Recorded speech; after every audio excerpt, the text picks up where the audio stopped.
In today's video, I'm going to teach you how to add audio to Google Sites. If you're looking to enhance your Google site by including audio files, you're in the right place. I'll guide you through each step so you can easily integrate audio into your site and create a more engaging experience for your visitors. So, let's dive right in. First, we'll begin by heading to Google Drive.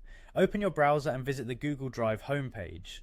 Once there, navigate to the specific audio file you want to add to your Google site. If it's not uploaded yet, make sure to upload the file beforehand. Once you've located your audio file, right-click on it and select the Share icon. In the sharing settings panel that appears, you'll notice the restricted options set by default. This setting limits access to anyone who isn't specifically invited.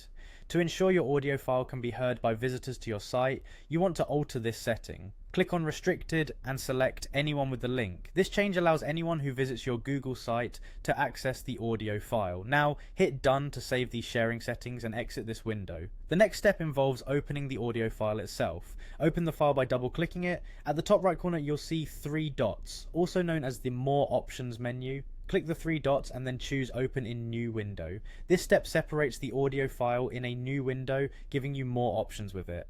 In the new window, click the three dots again. From the drop-down menu, select Embed Item. When you choose Embed Item, a new pop-up appears with an embed code. Copy this code because you'll use it to incorporate the audio into your Google site. Now, let's head over to Google Sites. Navigate to the specific Google site you want to add the audio file to and open it for editing. Once you're in the editing mode, locate and click on the Embed option found in the right sidebar. When the Embed interface opens, switch to the Embed Code tab and paste the code you copied from Google Drive. After pasting it, hit Next to proceed. Finally, you'll see a preview of your embedded audio. Make sure everything looks the way you expect, then click Insert.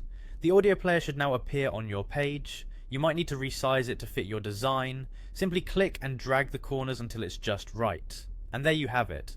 By following these steps, you can effortlessly add audio to your Google site, adding a fresh layer of interactivity for your audience. Thanks for watching and happy creating.